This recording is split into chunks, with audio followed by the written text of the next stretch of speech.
তো নমস্কাৰ গাইজ, কি খবৰ? আশা কৰোঁ সকলো ভালে আছে। আৰু তাৰমানে আমাৰ লগৰ এটা নতুন গান আহি আছে, চবে শুনিব বুলি আশা কৰি লওঁ। বিহু আগতে দিব মানে গানটো, চবে শুনিব, ভাল লাগিব।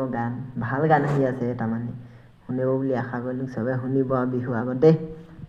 হ'ব এতিয়া অকণমান ভিডিঅ'